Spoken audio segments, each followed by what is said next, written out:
Scholars often affirm that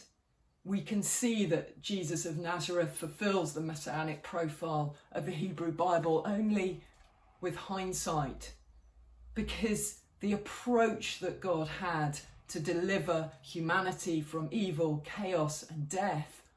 was so far removed from the mindset of the ancient Near East that it is almost impossible for them to grasp the idea of how he would bring such a great deliverance from the chaos waters of death.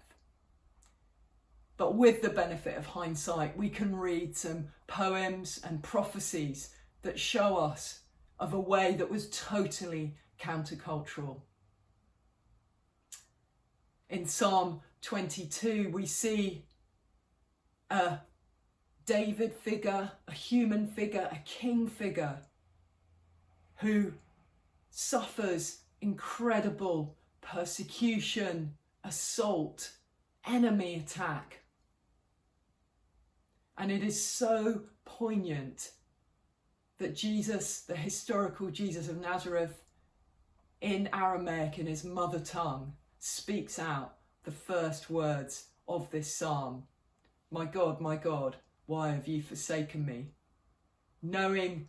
that he would, and his hearers, his Jewish community, would know the whole psalm off by heart, that it is psalm of immense grief, betrayal,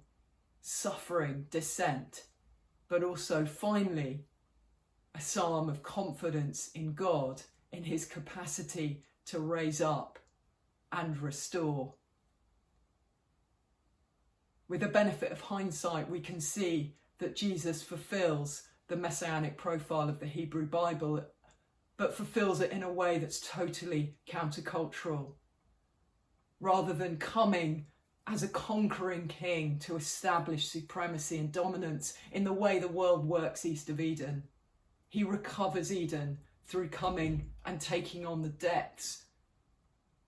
of depravity, even death itself, that mars what it is to be human, goes through them and is raised up the other side, taking all of humanity with him. And it's in that messianic hope that we now can see that the Hebrew Bible is pointing to all along.